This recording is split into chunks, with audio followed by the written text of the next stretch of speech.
আজকে আমাদের জুমার আলোচ্য বিষয় হলো ইসলামে নারীর মর্যাদা ও অধিকার।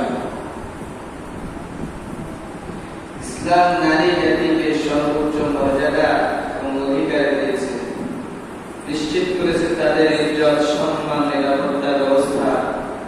জীবনের প্রতিটি ক্ষেত্রে কখনো সন্তান হিসাবে, কখনো বোন হিসাবে, কখনো মা হিসাবে, এইভাবে ইসলাম নারী জাতিকে জীবনের প্রত্যেকটা ক্ষেত্রে তাদেরকে সম্মান দিয়েছেন, ইজ্জত দিয়েছেন।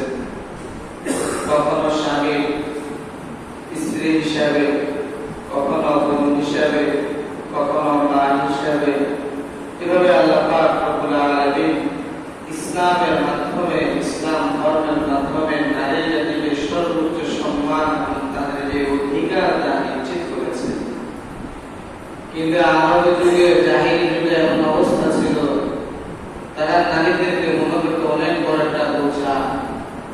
তারা নারীদেরকে মনে করত যে সমাজ জগতের জন্য তারা কলঙ্ক।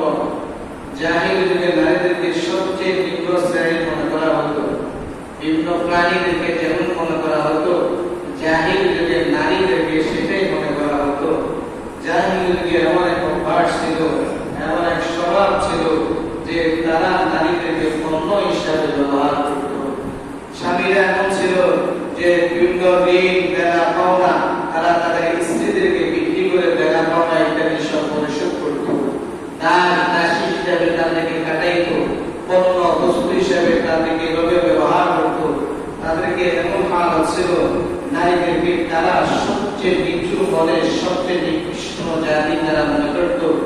জীবন্ত নারীদেরকে তারা কি করত, তাদের স্বামীর সাথে, যদি স্বামী মারা যেত সাথে সাথে তাদেরকে বিধবা হয়ে যেতে স্বামীর সাথে পড়ে তাদেরকে মারা হতো, তাদেরকে বিভিন্নভাবে হত্যা করা হতো, প্রচারিত করা হতো।